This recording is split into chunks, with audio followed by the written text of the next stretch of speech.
आज द्रौपदी म्हणाली की मला अपेक्षा नव्हती, ज्या सभेमध्ये दुःशासन मला केसाला धरून ओढत ओढत घेऊन चाललाय त्या सभेमध्ये पितामह भीष्माचार्य बसलेले असते। मला अपेक्षा नव्हती त्या सभेमध्ये द्रोणाचार्य बसलेले असते।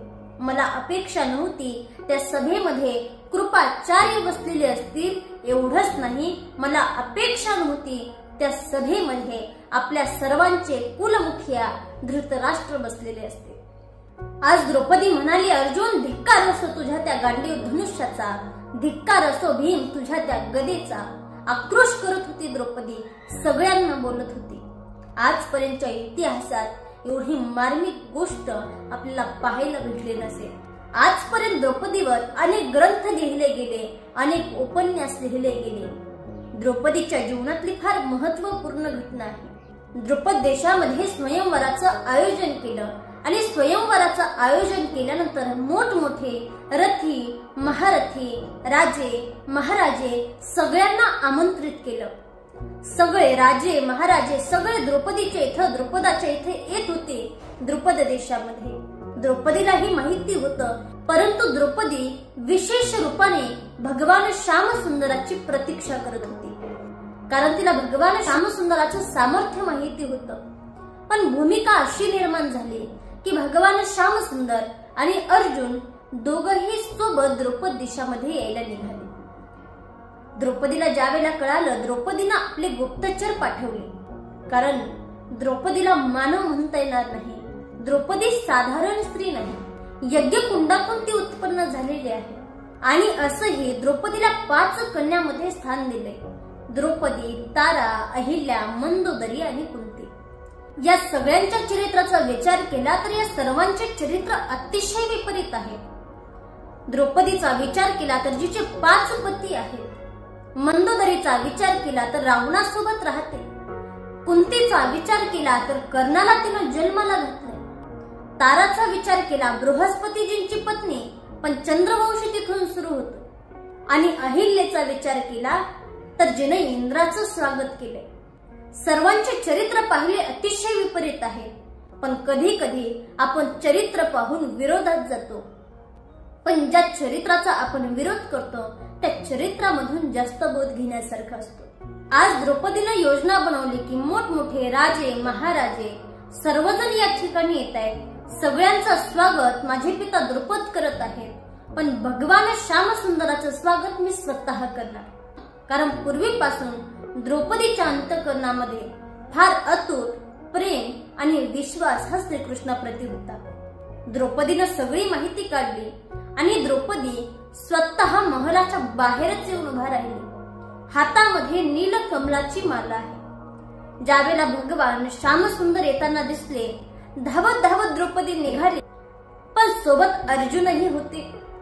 भगवान श्यामसुंदराने द्रौपदीला सांगितलं, द्रौपदी अगं हा जो अर्जुन आहे ना, हा आणि मी वेगळे नाहीत, याच्यामध्ये आणि माझ्यामध्ये काहीच फरक नाही। एक काम कर, ही जी हातामध्ये पुष्पमाळा आहे ही तू अर्जुनाच्या गळ्यात घाल।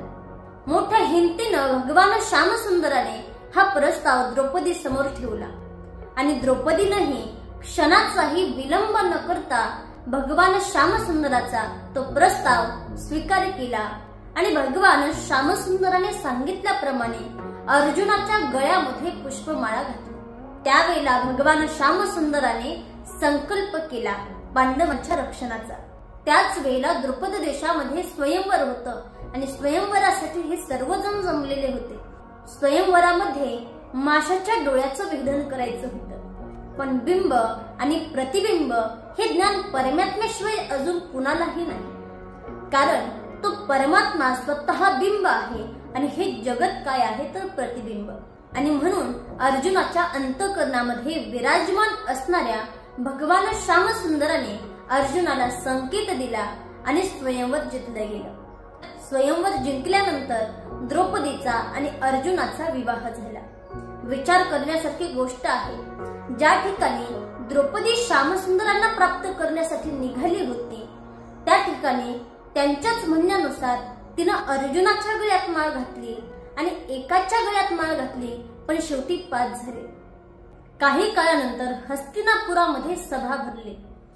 द्यूत खेळण्यासाठी बसले आणि त्या द्यूतामध्ये शकुनीच्या कपटामुळे युधिष्ठिरजी पहिल्यांदा राज्य हरले, नंतर भावांनाही हरले आणि नंतर स्वतः युधिष्ठिरजींनी धर्मराजानं द्रौपदीलाही पणावर लावलं.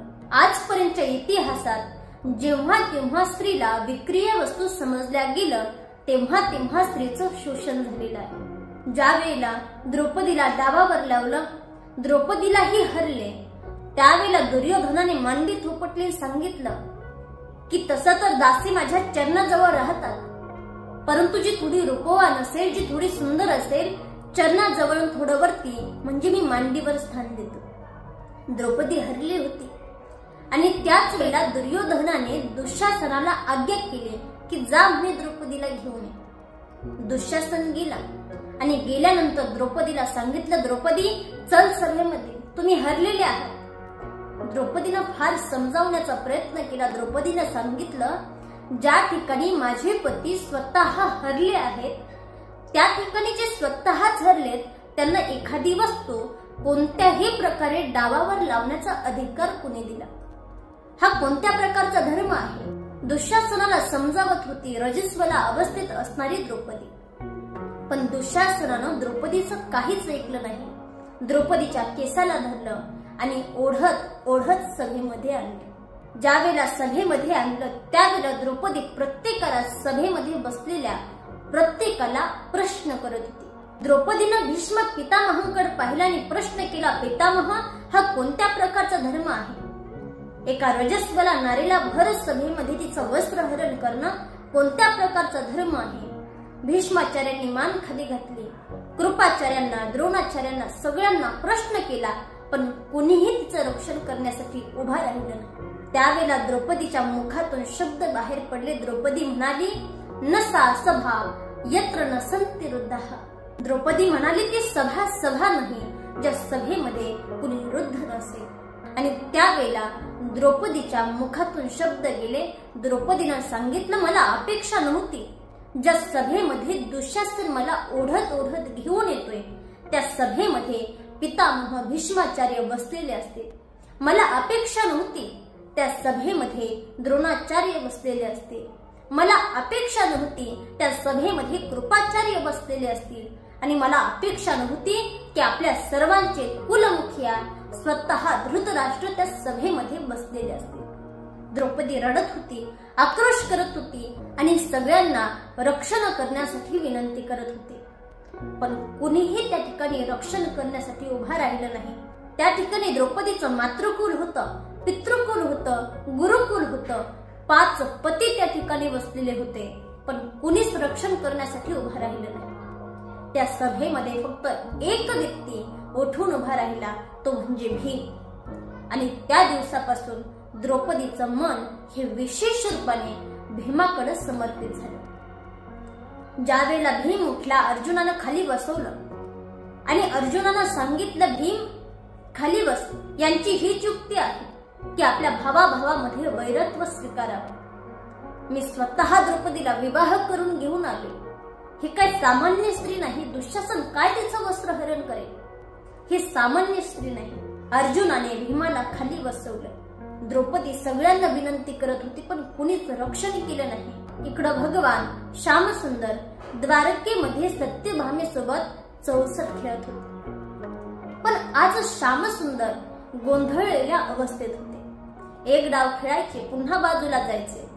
सत्यभामेनं पाहिलं आणि सत्यभामेनं विचारलं, श्यामसुंदर आज काय झालेलं आहे? कशामुळे असं करताय? श्यामसुंदराने सांगितलं, सत्यभामा आज समस्त जगत पाहतंय माझ्या द्रौपदीला. माझी द्रौपदी भर सभेमध्ये अपमान सहन करते. सत्यभामेनं सांगितलं, श्यामसुंदर तुम्हाला माहिती आहे, मग तुम्ही का जात नाही? श्यामसुंदरानं सांगितलं, मीही तोच विचार करतोय.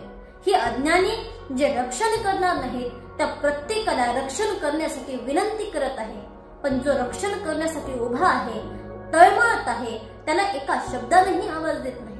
आणि म्हणून पहा, जोपर्यंत अधिष्ठात्रीची कृपा होत नाही तोपर्यंत आपलं काम होत नाही. आज सत्यभामेच्या लक्षात आलं आणि सत्यभामेनं कृपा दृष्टीनं द्रौपदीकडे पाहिलं. द्रौपदीला संकेत दिला, द्रौपदीला प्रेरणा दिली, द्रौपदीला जाणीव करून दिली जगाच्या अनित्यतेची आणि ईश्वराच्या सत्यतेची. ज्या वेळेला द्रौपदीला प्रेरणा मिळाली, द्रौपदीनं त्या क्षणी आपल्या हाताने जे काही आपलं रक्षण करत होती, पदर धरलेला होता, तोही सोडून दिला आणि दोन्ही हात वरती करून त्या भगवान श्यामसुंदराला शरण गेले. हे कृष्ण द्वारिकावासीन क्वासी क्वासी महाभुज कौरवे परिभूतम मा किम न पश्यसि केशव. द्रौपदीनं भगवान श्यामसुंदराला ज्या क्षणी आवाज दिला, त्या क्षणी भगवान श्यामसुंदरानं द्रौपदीला वस्त्र पुरवलं. एक गोष्ट लक्षात ठेवा, जेव्हा जेव्हा भगवान भक्ताचं रक्षण करतात, तेव्हा ते भक्ताला झाकत नाहीत, तर ते जगताला झाकवतात आपल्या भक्ताचं रक्षण करण्यासाठी. आज भगवान श्यामसुंदराने आपला पितांबर द्रौपदीला पुरवला.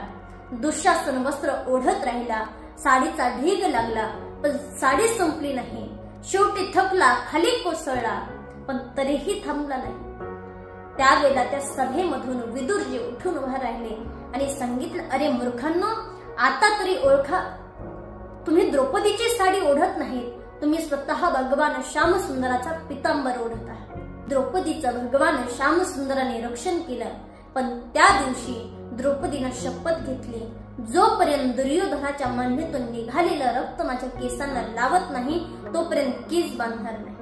तसं तर द्रौपदीला अनेक नावाने ओळखलं जातं, द्रौपदी, याज्ञसेनी. परंतु ज्या दिवशी भगवान श्यामसुंदरानं द्रौपदीचं रक्षण केलं, त्या दिवसापासून द्रौपदीला अजून एका नावाने ओळखलं जाऊ लागलं, कृष्णा.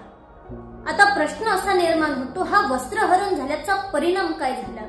त्या वस्त्रहरण झाल्याचा परिणाम झाला, त्या दिवशी हस्तिनापुरामध्ये जे झालं त्याचा परिणाम असा झाला, 100 पुत्र असतानाही गांधारीने संतान मिळाले. कुरुक्षेत्रामध्ये एवढ्या चिता जळाल्या की आज 5000 वर्षानंतरही त्याचा परिणाम आपल्याला पाहायला भेटतो. आणि तो धर्मनिष्ठ करणं, तो कायम अधर्माचा साथी आणि साक्षी बनून राहिला. प्राणत्याग करताना फक्त एकच पस्तावा होता की मी द्रौपदीचं रक्षण केलं नाही. तोच पश्चाताप मनात ठेवून द्रौपदीचे कर्णाने मनोमन माफी मागितली आणि प्राणाचा त्याग केला. महाभारतामध्ये दुर्भाग्याच्या सगळ्या सीमा पार झाल्या, पण भारताचा सनातन इतिहास आजही अग्नीच्या ज्वालातून जन्मलेल्या पुत्रीवर अभिमानी राहील.